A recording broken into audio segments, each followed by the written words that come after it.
তার রহমতের দরিয়া বিশাল, তিনি দয়ালু, তিনি মেহেরবান, তার দয়ার কোনো শেষ নাই, তার মায়ার কোনো শেষ নাই, তার ভালোবাসার কোনো শেষ নাই। ভালোবাসাকে তিনি 100 টুকরা করেছেন।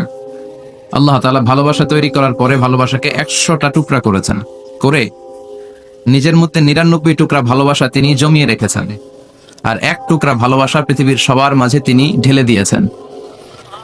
ওই 1 টুকরা ভালোবাসার ছিটে ফোঁটা আমি কিছু পেয়েছি, আপনি কিছু পেয়েছেন, আপনারা কিছু পেয়েছেন, সবাই মিলে কিছু না কিছু পেয়েছি। সবাই মিলে কয় টুকরা?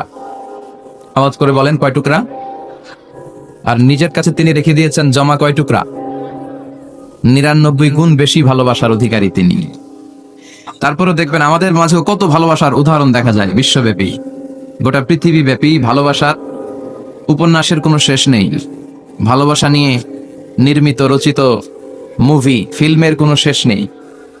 এমনও ফিল্ম মেকার আছে, তারা এমনভাবে ঘটনা পরম্পরাকে শ্রোতাদের কাছে উপস্থাপন করে, আমরা সবাই জানি যে এটা হচ্ছে অ্যাক্টিং, তাই না?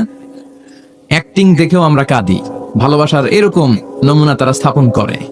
হ্যাঁ, শেষ পর্যন্ত দেখা যায় যে নায়ক নায়িকার ঘটনা এমন পর্যায়ে পরিচালক নিয়ে যায়, মনের অজান্তে আমরা কাঁদি।